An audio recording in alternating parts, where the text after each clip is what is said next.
독일의 V2 로켓 개발 이후 미사일 개발 기술은 발전을 거듭해 탄도미사일이라는 가공할 무기를 만들어냅니다. 포물선을 그리는 방식으로 하늘로 치솟았다가 지구 중력을 이용해 음속보다 훨씬 빠른 속도로 내려오기 때문에 재래식 무기로는 대응할 수 없습니다.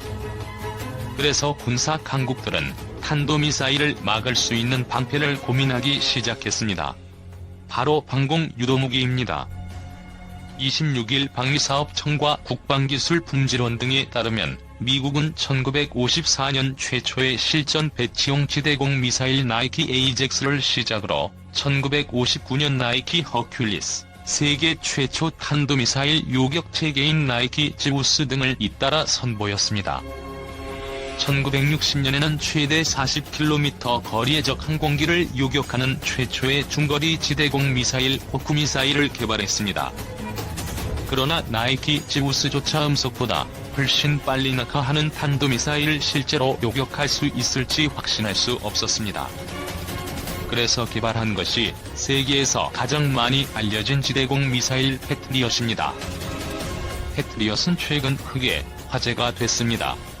지난 7일 군이 청와대 뒤편 북악산에 패트리엇 포대를 설치했다는 소식이 전해지면서 관심이 집중됐습니다. 이곳에는 신형인 PAC-3가 배치된 것으로 알려졌습니다. 스커드 미사일 요격 TV 방영 열광. 탄도미사일 개발에 사활을 걸었던 북한은 2018년 우리 군의 PAC-3 도입에 대해 무력 증강 책동이라며 비난 성명을 내기도 했습니다. 대체 어떤 무기이길래 북한이 이런 신경전까지 벌였을까요? 1980년대 미국의 방산업체 레이시 운사가 개발한 패트리엇은 당초 항공기 요격을 목표로 개발됐습니다. 그러나 12초 안에 마하에 도달할 정도로 빠른 속도를 갖춰 실전 배치된 PAC-1은 레이더 성능을 개량해 최대 24km 고도에서 탄도미사일을 요격할 수 있도록 했습니다. 1986년에는 자국의 랜스 미사일을 요격해 성능을 입증했습니다. 요격 성능을 높이기 위해 패트리엇 1개 포대는 레이더와 8개의 발사대로 구성됐습니다. 패트리엇이 본격적으로 이름을 날리기 시작한 것은 PAC-2부터입니다. 레이더 해상도를 더 높이고 GPS를 추가했으며 탄두와 근접 신관을 개량했습니다. 1991년 이라크를 침공한 사막의 폭풍 작전 당시 미군을 보호하기 위해 실전에 투입됐습니다. 이라크의 스커드 미사일을 요격하는 모습이 TV 전파를 타자 미사일 잡는 미사일로 불리며 인기가 치솟았습니다. 그러나 실제 요격률은 40% 내외로 확인되며 성능이 과장됐다는 지적이 나왔습니다. 우리 군도 2008년 1조 원을 들여 뒤늦게 독일이 사용한 중고 PAC-2를 도입했는데 2012년 한미 공동연구 결과 탄도미사일 요격 성능이 40% 미만으로 드러나 논란이 일었습니다. 그래서 2016년 우리가 새로 도입 결정을 내린 것이 PAC-3입니다.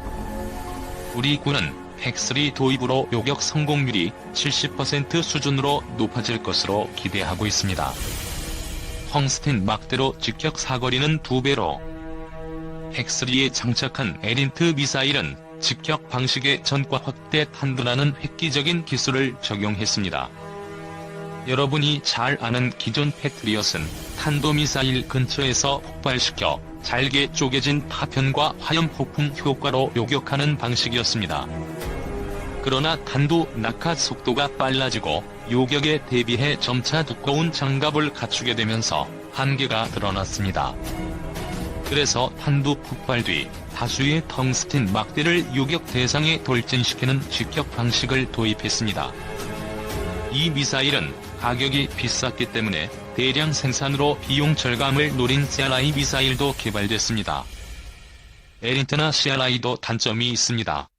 고속으로 날아가는 대신 사거리가 짧아 최대 요격 고도가 20km에 그쳤습니다. 그런데 2018년 요격 고도를 40km로 늘린 괴물이 등장합니다. MSV 미사일은 이번 추진할 수 있는 듀얼 펄스 기술을 적용해 사거리를 2배로 늘렸습니다. 우리 군과 일본은 내년부터 이 MSV 미사일을 도입할 계획입니다. 일본은 우리보다 한 발 앞서 2004년부터 팩3를 자국에서 면허 생산하고 있습니다. 그래서 우리가 도입한 팩3 부품의 30%가 일본산이라는 사실이 뒤늦게 밝혀지기도 했습니다. 유일하게 미국만 보유한 탄도미사일 방어체계도 있습니다. 바로 사드입니다. 사드는 최대 사거리 200km, 최대 요격고도 150km인 고고도 미사일 방어체계입니다. 최신 기술을 적용한 사격 통제 레이더는 1200km 거리의 물체도 탐지할 수 있습니다. 사드 1개 포대는 레이더와 6개의 발사대로 구성되어 있습니다. SM3에서 사드 패트리엇 3단계 방어 완성. 발사대 1개는 요격 미사일 8발을 장착할 수 있고 재장전은 30분 안으로 가능합니다. 사드는 항공기 요격용으로는 사용하지 않습니다. 대신 미사일 요격을 위해 특수 기술을 적용했는데 일정 거리까지 날아가면 추진체를 버리고 탄두만 날아가 탄도미사일에 직격하는 방식입니다. 또 공기가 희박한 환경에서 표적 탐색이 용이한 적외선 탐색기를 공기 저항을 적게 받기 위해 측면에 장착했습니다. 가장 독특한 기술은 자세제어 장치입니다. 대부분의 미사일은 보조 날개를 이용해 방향을 바꿉니다. 그러나 공기가 희박한 고고도에서는 이런 방식을 사용할 수 없습니다. 그래서 사드는 우주선처럼 측면으로 분사하는 노즐로 미세하게 방향을 조종합니다. 사드는 현재 미군만 운용하고 있고 전 세계에 7개의 포대가 있습니다. 그중 하나가 경북 성주에 배치된 주한 미군 사드 포대입니다. 바다의 사드라고 불리는 것도 있습니다. 바로 함대공 미사일 SM3입니다. 최신 체계인 SM3 블록 EA는 최근 미국과 일본이 공동 개발했습니다. SM3는 최대 사거리 2500km, 최대 요격 고도는 1000km로 현재까지 개발된 탄도미사일 방어체계 중으뜸으로 통합니다. 지구 저궤도 이상으로 미사일을 쏘아올리기 위해 위성 발사용 로켓처럼 3단으로 분리합니다. SM3는 2008년 미국의 고장난 첩보위성을 격추하는 테스트를 실시해 고도 247km에서 실제 격추하는 데 성공했습니다. 2015년까지 진행된 30여 회의 실험에서 요격 성공률이 90%에 이를 정도로 높은 성능을 입증했다고 합니다. 최신 체계 SM3 블록 EA는 2015년 시험 발사에 성공했습니다. 이로써 대기권 바깥에서 탄도미사일을 방어하는 SM3, 대기권 아래로 내려올 때 1차로 방어하는 사드로 요격에 실패했을 때 사용하는 패트리엇 등 3단계 방어체계 구성이 완성된 겁니다. 일본은 2023년을 목표로 해상 발사용인 SM3를 육상형으로 개조한 이지스 어셔 도입을 준비 중입니다. 하지만 우리가 사드를 도입했을 때처럼 논쟁이 이어지고 있습니다. 이기 도입에 무려 2조 3,500억 원이라는 천문학적인 비용이 투입되는 데다 북부의 아키타현, 남부의 야마구치현 등 포대 후보지가 반발하는 등 논란이 이어지고 있습니다. 주한 미군 사드 도입 때 중국이 반발했던 것처럼 한반도를 포함해 주변국 대부분을 감시할 수 있어 러시아가 강력 반발하는 모습입니다. 러기술 접목해 콜드론치 한국형 사드 개발. 러시아는 2007년 러시아판 사드로 불리는 S-400을 실전 배치한 데 이어 탐지거리 1300km, 최대 사거리 600km, 최대 요격고도 200km인 S-500을 개발해 올해 도입할 계획입니다. 사드보다 훨씬 뛰어난 성능으로 현재까지 개발된 육상 방어체계 중 최고라는 평가를 받습니다. 러시아군은 마하 20인 표적도 요격할 수 있다고 주장하고 있지만 실체는 아직 베일에 쌓여 있습니다. 2018년에는 481km 떨어진 표적을 요격하는 데 성공했다고 합니다. 2016년부터 실전 배치된 국산 중거리 지대공 미사일 전공은 독특하게 러시아 기술을 기반으로 만들어졌습니다.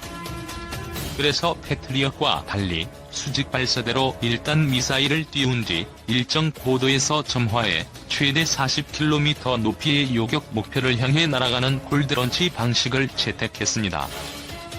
부소련에 제공한 경협차관을 현물로 돌려받는 과정에 러시아 기술을 전수받은 것입니다. 왜 러시아 기술을 도입했느냐는 비판도 있지만 이 방식은 차량을 표적을 향해 돌릴 필요가 없어 대응 속도가 빠른 장점이 있습니다. 국내 기술로 개발된 중거리 지대공 미사일 전공의 품질 인증 사격 장면. 발사 장면을 순차적으로 보여주기 위해 레이어 합성 촬영했다. 방위사업청 제공 클릭하시면 원본 보기가 가능합니다. 우리는 러시아의 S-400 기술을 토대로 한국형 사드로 불리는 최대 요격고도 150km의 L-3도 개발하고 있습니다. 다만 미사일 기술만 뜯어보면 러시아보다는 미국의 사드와 유사점이 많다고 합니다.